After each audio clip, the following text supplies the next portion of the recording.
So here we're going to make a two-way frequency table, and several times later in the course we're actually going to use these. I think the making process, understanding how it works, helps us when we go later to interpret and use them. So here we have 43 middle school students. They're asked, what's your favorite subject? And we have the results of that little poll.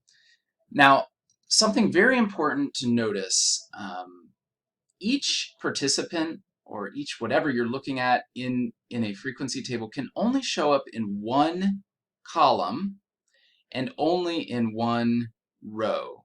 So this makes it very limited. If you don't do this, everything gets messed up and you can't really use it in meaningful ways. So if, let's just say I were to put boys and science here, and then maybe girls and English over here.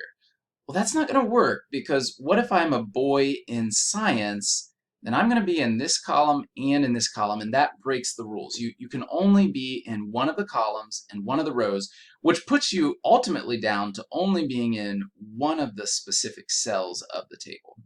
So we're going to choose this as boys and girls. This could have been English and science.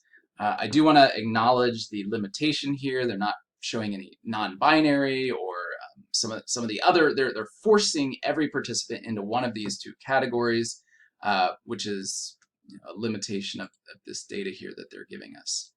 And with English and science, what if I had put science and English? Totally fine. What if I had put English and science up here and boys and girls down here? Totally fine.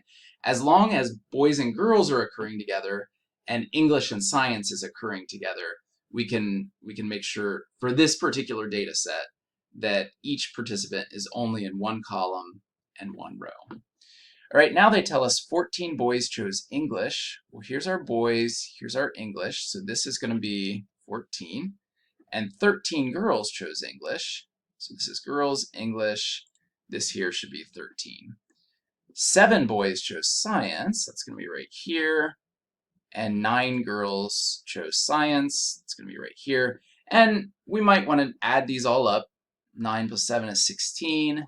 Plus 14 is 30. Plus 13 is 43.